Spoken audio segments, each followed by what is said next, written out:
Hi everyone, it's Wednesday, August the 2nd, and we'd like to provide a quick update as to what soybean aphid populations are doing throughout the area.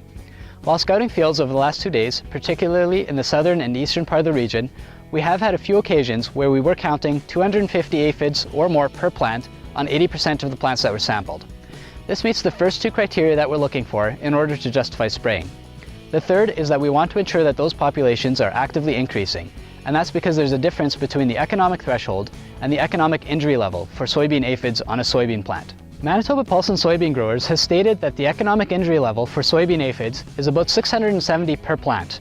So again, this is where the cost of insecticide plus application is lower than the yield penalty that we can expect to pay due to that soybean aphid population's damage in the field.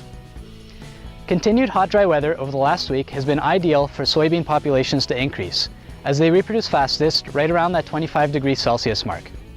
Cooler temperatures this week, especially overnight, will give beneficial insects an opportunity to drive those populations down.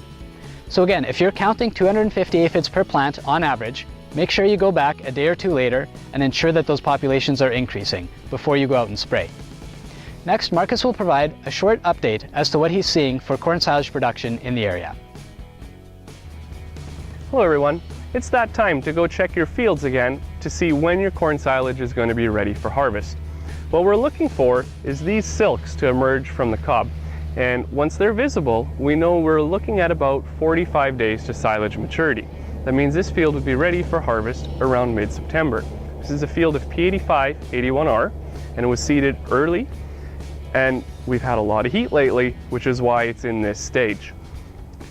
Depending on the variety that you're growing and how early it was seeded and how early it came out of the ground will determine what stage you're at. There's going to be a lot of variability in the area, so please go scout your fields to see where you're at. Another important factor is this 45-day countdown works under normal growing conditions. In the area, there are several fields that are seeing some significant drought stress, which can be easily identified by this curling of the leaf, as well as firing off leaves from the bottom up. Plants that go through this are going to be drying up sooner.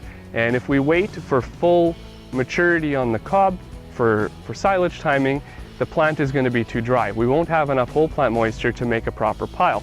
So we're going to have to chop those fields sooner. So we're going to have to really keep an eye on where the whole plant moisture is on those stressed fields. Now, not all is lost. Plants that undergo drought stress are more digestible than normal, so we're gaining back some quality on the silage end of it, and so we don't need to be so worried, but we really need to make sure that our harvest timing is on. So if we don't get any significant rainfall, guys, be ready to start chopping beginning of September. If you guys have any questions, please don't hesitate to contact us. Thanks for watching.